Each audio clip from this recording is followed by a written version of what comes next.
குக்கரில் வைக்க மாட்டோம், சட்டியில் தான் வைப்போம். சரிங்களா? ஏன்னா சட்டியில் வச்சாலும் நல்லது. டெய்லியுமே இதான் பழக்கம். மூணு நேரம் சோறு வச்சாலும் சட்டியில் வச்சு தான் கஞ்சி வெடிப்போம். நீங்களும் அது மாதிரி செய்யுங்க. சரிங்களா? அவசரமாக இருக்கிறவங்க குக்கரில் வச்சுக்குங்க. எங்களை மாதிரி வீட்டில் இருக்கிறவங்க கஞ்சி வடிச்சிட்டு சாப்பிடுங்க. சரியா? இங்கே பார்த்தீங்கன்னா கேரளாவை பொறுத்த வரையும் எல்லாமே கேஸில் தான் செய்வாங்க. சாப்பாடு மட்டும் விறகடுப்பில் தான் செய்வாங்க. ஏன்னா அவங்க அரிசி வேக ரொம்ப லேட் ஆகும். 2 மணி நேரம் 2.5 மணி நேரம் ஆகும். அதனால் அவங்க சோறு மட்டும் அடுப்பில் வச்சு தான் வேக வைப்பாங்க. அப்புறம் பார்த்தீங்கன்னா நாங்கள் ஏன் தெரியுமா கேஸில் வச்சுருக்கோம், அவன் பொன்னி அரிசி, அதனால் வேகமாக வெந்துடும், வடிச்சுக்கலாம். அப்புறம் பார்த்தீங்கன்னா ரேஷன் அரிசி கூட சில சமயம் இப்படி தான் நாங்கள் வேக வைப்போம். நல்லா தான் இருக்கும். நல்லா சுடுதண்ணி ஊற்றி கழுவிட்டு உப்பு போட்டு நல்லா உரசி கழுவிட்டோம்னா நல்லா வாடையில் இருக்காது, நல்லா தான் இருக்கும். இங்கே கேரளாவில் கிடைக்கிற நெல்லரிசியும் ரேஷன் அரிசியும் ஒன்றா தான் இருக்கும், ஒரு வித்தியாசமும் இருக்காது.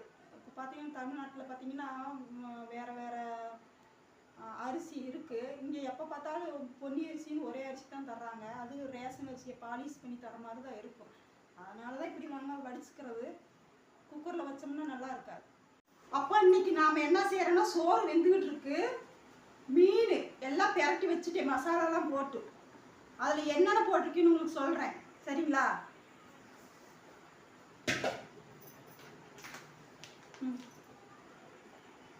இந்த மிளகாப்பொடி நம்மளுக்கு எவ்வளவு தேவையோ காரத்துக்கு தகுந்த மாதிரி நான் போட்டிருக்கேன். சரிங்களா? மிளகு இது கொஞ்சம் போட்டிருக்கேன் பொடிச்சு. மஞ்சப்பொடி அளவாக போட்டிருக்கேன்.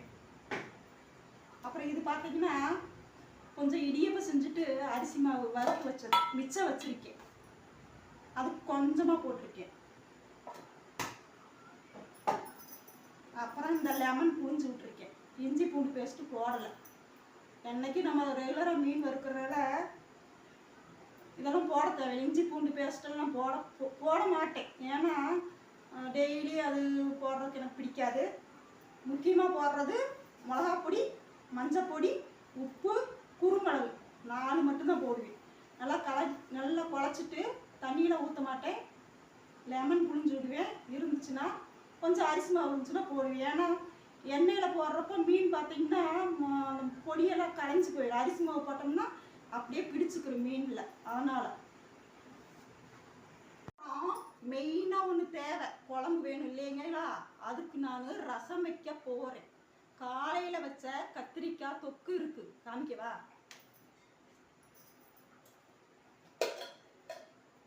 கத்திரிக்காய் தொக்கு காலையில் வச்சது ஃப்ரிட்ஜில் வச்சுருந்தேன். இன்னும் சூடு பண்ணணும். ஃப்ரிட்ஜில் எப்பயும் வைக்க மாட்டேன். இன்னைக்கு கொஞ்சம் அதிகமாக செஞ்சனால ஃப்ரிட்ஜில் எடுத்து வச்சேன். கத்திரிக்காய் ஒரு இடத்துல ஃப்ரீயாக கிடச்சது, அதனால். இவ்வளவுதான் இன்றைக்கி எங்களுடைய சமையல். அது மாதிரி இது சிம்பிளான சமையல் தான், ஹெவியாலாம் ஒன்றும் கிடையாது, ஒன்றும் செய்யலை. என்னுடைய ஸ்டைலில் நான் எப்படி செய்கிறேன்னு உங்களுக்கு சொல்லியிருக்கேன். இந்த வீடியோ பிடிச்சிருந்தா லைக் பண்ணுங்கள், சப்ஸ்கிரைப் பண்ணுங்கள் அப்படின்னு நான் சொல்ல மாட்டேன். பிடிச்சிருந்தா மட்டும் உங்களுக்கு தோணுச்சுன்னா செய்யுங்க, இல்லைன்னா வேண்டாம். சரிங்களா?